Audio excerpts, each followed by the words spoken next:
Hello guys, তোমাদের জন্য আরেকটা আমি চকচকে ধকধকে মিনি ব্লগ নিয়ে চলে আসলাম। তো গাইস, আজকে আমি সকাল সকাল ঘুম থেকে উঠে চলে আসি আমাদের দোকান। তারপরে দোকানে কিছুক্ষণ বেচা কেনার পর আমি এখন চলে আসি বাড়ি। আর বাড়িতে এসে এটা আমি কি দেখি যে কতদিন করে পরে সূর্য উঠেছে। তার জন্য আমি যাবো এখন গোসল করতে। গোসল করার জন্য আমি এখন গামছাটা নিয়ে হাঁটতে হাঁটতে চলে আসি আমাদের কলের কাছে। কলের গোড়াটা দেখো, এটা সুইমিং পুল না কলের গোড়া বুঝাই যায় না।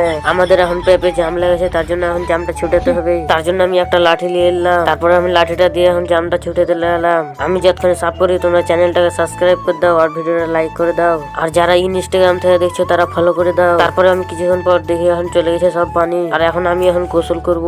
কিছুক্ষণ পর আমি এখন চলে আসি গোসল করে আমাদের ঘর। আর আমি এখন চলে আসি গোসল করে, তার জন্য এখন আমি আয়নার সামনে একটু স্টাইল মেরে দিলাম। তারপর আমি এখন উপরে মুখ করে দেখি যে একটা কালো পলিথিনে করে কি এখন আছে। তারপর আমি পলিথিনটাকে পেরে দেখি যে একটা সিংহরা আছে। ভালোই হলো, এখনো আমাদের রান্না হয়নি।